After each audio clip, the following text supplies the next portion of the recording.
Hi friends, welcome to money Mantra 19. Money మంత్ర 19 ఛానల్కి స్వాగతం. ఈ ఛానల్ని సబ్స్క్రైబ్ చేసుకున్న ప్రతి ఒక్కరికి హృదయపూర్వక నమస్కారాలు. ఈ వీడియో చూస్తున్న ప్రతి ఒక్కరూ గురువుల అనుగ్రహంతో, విశ్వం యొక్క ఆశీర్వాదంతో ఐశ్వర్యవంతులవునుగాక. తదాస్తు. ఎవరైతే మన ఛానల్ని మొదటిసారి చూస్తున్నారో తప్పకుండా సబ్స్క్రైబ్ చేయండి. మరిన్ని వీడియోలు చేయడానికి సహకరించండి. ఇవాళ మన వీడియోలో విశ్వంతో ఎలా మాట్లాడాలో తెలుసుకుందాం.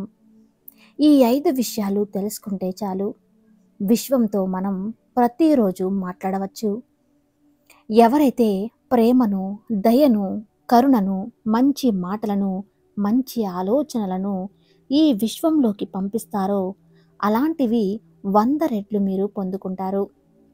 ఎవరైతే భయాన్ని, బాధను, దుఃఖాన్ని, ద్వేషాన్ని విశ్వంలోకి పంపిస్తారో వాటిని కూడా 100 రెట్లు ఖచ్చితంగా పొందుతారు. మనం ఏదైతే విశ్వంలోకి విడిచిపెడతామో అవే మన దగ్గరకు వస్తాయి. ఈ మాటలు వినడానికి కొన్ని ఆనందంగా ఉంటాయి, కొన్ని ఇబ్బందికరంగా ఉంటాయి. కానీ ఇది నిజం. విశ్వం నుంచి వచ్చిన పదార్థం మనం. అందుకే విశ్వశక్తి మనకు ఏది ఆలోచిస్తే అదే మనకు ఇచ్చేస్తుంది. మిమ్మల్ని మీరు మార్చుకోవాలి అంటే క్షణం కూడా పట్టదు. కానీ మీరు అలా తయారవ్వడానికి సిద్ధపడరు. మీలో అద్భుతమైన శక్తి ఉందని ఎప్పుడైనా మీకు అనిపించిందా? మీలో చాలా టాలెంట్ ఉంది, మీలో పొటెన్షియల్ ఎనర్జీ ఉంది, కానీ దాన్ని ఎలా వాడాలో మీకు తెలియదు అని మీకు అనిపిస్తే ఈ వీడియోలో చెప్పే ప్రతి మాట మనలోని శక్తిని బయటకు తీస్తుంది. మీలోని శక్తిని ఎలా బయటకు తీయాలో, ఎలా వాడుకోవాలో మీకు తెలియజేస్తుంది. అందుకే ఈ వీడియోని చివరి వరకు చూడండి. ఎదుటివారికి సహాయం చేయాలనే ఆలోచన మీకు ఉంటే తప్పకుండా లైక్ చేయండి, చాలా మంచిది. అలాగే వీడియో లైక్ చేయడం మర్చిపోకండి. ఈ యూనివర్స్కి మీరు ఏదైతే ఇస్తారో ఈ యూనివర్స్ తిరిగి మీకు అదే ఇస్తుంది. అంటే లా ఆఫ్ అట్రాక్షన్. మీరు ప్రేమిస్తే ప్రేమ వస్తుంది, ద్వేషిస్తే ద్వేషం వస్తుంది, పాజిటివ్ ఇస్తే మీకు పాజిటివిటీ ఇస్తుంది. మీకున్న ఆలోచనలు, మీకున్న నమ్మకాలు కావు, ఇవి పవర్ఫుల్ మ్యాగ్నెట్స్. ఇవి వాస్తవాలుగా మార్చే అయస్కాంతాలు. మీ ఆలోచనల్ని, మీ నమ్మకాలని సరిగ్గా ఉపయోగిస్తే మీరు కోరుకున్నది ఏదైనా సరే దక్కుతుంది. అదే పవర్ ఆఫ్ మేనిఫెస్టేషన్. దానిని ఎలా మేనిఫెస్టేషన్ చేసుకోవాలి, లా ఆఫ్ అట్రాక్షన్ని ఎలా సాధించాలి అనేది తెలుసుకోవాలి. అయితే మనం కొన్ని మంచి మాటలను పదే పదే పలికితే అవి మంత్రంలా పనిచేస్తాయి. మనం పలికే మాటలు కూడా చాలా ప్రభావవంతంగా పనిచేస్తాయి. అవే మన మైండ్పై ప్రభావాన్ని చూపిస్తాయి. మనం అనుకున్న కోరిక తీరడానికి మనం అనుకున్న ఎఫెక్టివ్ మంత్రం యు ఆర్ వర్తి. అంటే నీకు పూర్తి అర్హత ఉంది అని. ఈ విశ్వంతో మనం మాట్లాడి మనకు కావాల్సింది మనం దక్కించుకోవాలి అంటే ముందు మనం చేయాల్సింది మన మీద మనకుండే ఫీలింగ్స్ పాజిటివ్గా ఉంచుకోవాలి. మనల్ని మనమే నీకంత సీన్ లేదు, నీకు అది రాదు, ఇది రాదు అని నెగిటివ్గా అనుకోవటం వల్ల మనం నెగిటివ్ని ఆకర్షిస్తూ ఉంటాము. అందుకే ముందు మనకు మనం చెప్పుకోవాలి, ఐ ఆమ్ వర్తి, నాకు అన్నిటి మీద పూర్తి అర్హత ఉంది అని. ఇప్పటి వరకు మనం అనుభవిస్తున్న ప్రతి పరిస్థితిని మనం తెలుసో తెలియకో క్రియేట్ చేసుకున్నాం. ఈ మాట మనం రోజు అనుకోవడం వల్ల మీలో అన్నిటికీ నేను అర్హుడిని అనే ఆత్మవిశ్వాసం పెరుగుతుంది. నా వల్ల కాదు, నేను ఏమీ చేయలేను అన్న పదం నుంచి నా వల్ల అవుతుంది, నేను చేయగలను అన్న మాటను మీరు చెప్పుకోగలుగుతారు, చేయగలుగుతారు. నా వల్ల అవుతుంది అనే రియాలిటీ మీరు ఫామ్ చేయాలి. అప్పుడు మీరు పూర్తి నమ్మకంతో, అంటే నా మాటను నమ్ముతున్నట్టు, నా వల్ల అవ్వదు, నేను ఏమీ చేయలేను అని స్లోగా మన మీద మనం నమ్మకాన్ని ఎలా క్రియేట్ చేసుకుంటామో అలాగే నా వల్ల అవుతుంది, ఐ యామ్ వర్తి అని చెప్పటం వలన స్లోగా మన మీద మనకు నమ్మకం పెరుగుతుంది. మనల్ని మనం మార్చుకునే అద్భుతమైన శక్తి మనకు ఉంది. దానికి కావాల్సింది పట్టుదల అండ్ కన్సిస్టెన్సీ.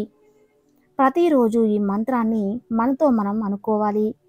ఇది మర్చిపోకండి.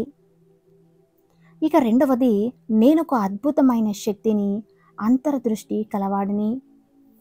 మీ అంతర్దృష్టి మీకు తెలియడం లేదు, దాని అనుభూతి చెందలేకపోతున్నాను అని అనుకుంటే మీరు కొన్ని పొరపాట్లు చేస్తున్నారనే అర్థం. మీరు మొబైల్ని ఎక్కువగా చూడటం వల్ల అనేక రకాల చెత్త మీ మైండ్లో అదంతా పేరుకుపోయి మీరు అనేక రకాల ఆలోచనలు చేయటం వలన మీరు మీలోని అంతర్దృష్టిని, అనుభూతిని చెందలేకపోతున్నారు. మీలో కానీ ఆ చెత్త లేకపోతే మీ మైండ్ని మంచి విషయాలకు స్పందించేలా చేస్తే మీ జీవితం మెల్లగా మారడం మొదలవుతుంది. మీ అంతర్దృష్టి బలంగా మారడానికి ఈ బలమైన మాటను ప్రతిరోజు చెప్పండి. నాకు బలమైన అంతర్దృష్టి ఉంది. నా అంతర్దృష్టి బలపడినప్పుడు ఈ విశ్వం నుండి వచ్చే సంకేతాన్ని పసిగట్టగలుగుతాను. ఈ విశ్వపు సంకేతాలను పసిగట్టేవి మీ అంతర్దృష్టి అని మర్చిపోకండి.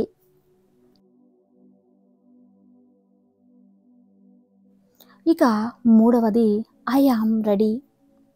ఈ విశ్వం మనకు ఎప్పుడు ఇవ్వడానికి సిద్ధంగా ఉంటుంది, కానీ మనం రెడీగా ఉండాలి కదా.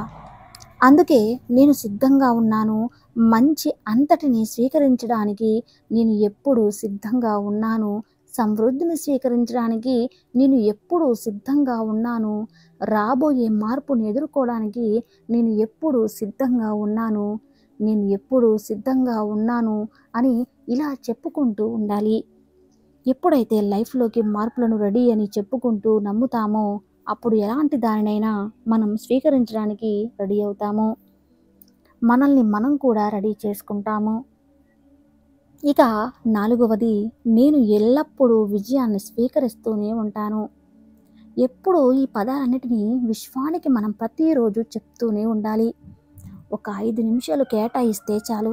మీ జీవితంలో మీకే తెలియకుండా మీరు ఎన్నో అద్భుతాలు సృష్టిస్తారు.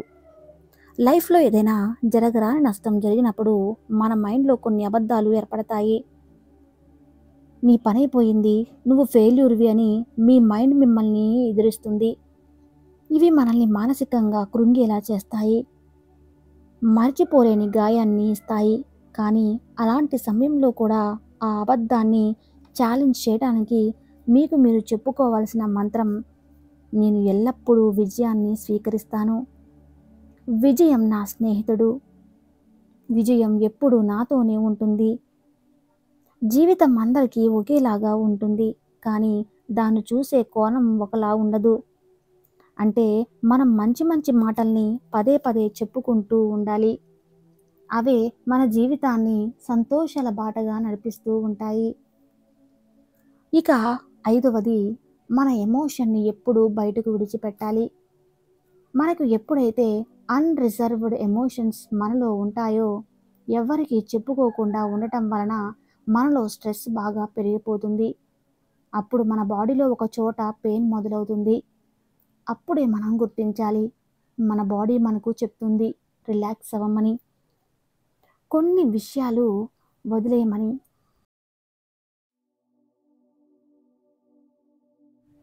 మార్పుకి మనం ఎలా అయితే భయపడతామో కొన్ని విషయాలకు అలానే మనం భయపడతాం. ఆ విషయం మీద కంట్రోల్ పోగొట్టుకోవడానికి అసలు ఇష్టపడం.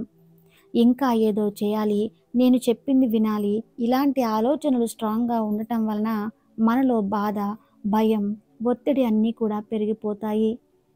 అలాంటప్పుడు మీతో మీరు ఈ మంత్రాన్ని చెప్పుకోండి. నాలో ఉన్న ఈ నెగిటివ్ ఎమోషన్స్ని వదులుకుంటున్నాను, పూర్తిగా నేను పాజిటివ్నే సరౌండ్ అవుతున్నాను అని బలంగా చెప్పుకోవాలి. ఎందుకంటే కొన్ని విషయాలలో కంట్రోల్ చేసే ప్రయత్నంలో ఒక ర్యాపిడ్ అనేది ఏర్పడుతుంది. అప్పుడు మనమే బాధపడాల్సి వస్తుంది. అది వదిలేస్తే మనం ఆనందంగా ఉంటాం, వాళ్ళు కూడా ఆనందంగా ఉంటారు.